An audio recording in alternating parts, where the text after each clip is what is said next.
The book of Leviticus, chapter 1.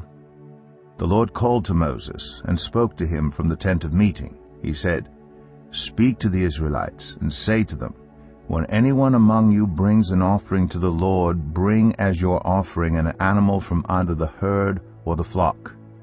If the offering is a burnt offering from the herd, you are to offer a male without defect. You must present it at the entrance to the tent of meeting, so that it will be acceptable to the Lord. You are to lay your hand on the head of the burnt offering, and it will be accepted on your behalf to make atonement for you. You are to slaughter the young bull before the Lord, and then Aaron's sons, the priest, shall bring the blood and splash it against the sides of the altar at the entrance to the tent of meeting. You are to skin the burnt offering and cut it into pieces. The sons of Aaron, the priests, are to put fire on the altar and arrange wood on the fire. Then Aaron's sons, the priests, shall arrange the pieces, including the head and the fat, on the wood that is burning on the altar. You are to wash the internal organs and the legs with water, and the priest is to burn all of it on the altar. It is a burnt offering, a food offering, an aroma pleasing to the Lord.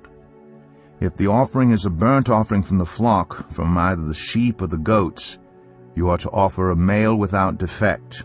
You are to slaughter it on the north side of the altar before the Lord, and Aaron's sons, the priests, shall splash its blood against the sides of the altar.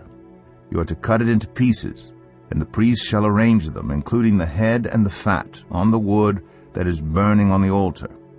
You are to wash the internal organs and the legs with water, and the priest is to bring all of them and burn them on the altar. It is a burnt offering, a food offering, an aroma pleasing to the Lord. If the offering to the Lord is a burnt offering of birds, you are to offer a dove or a young pigeon. The priest shall bring it to the altar, wring off the head, and burn it on the altar. Its blood shall be drained out on the side of the altar. He is to remove the crop and the feathers, and throw them down east of the altar where the ashes are. He shall tear it open by the wings, not dividing it completely, and then the priest shall burn it on the wood that is burning on the altar. It is a burnt offering, a food offering, an aroma pleasing to the Lord.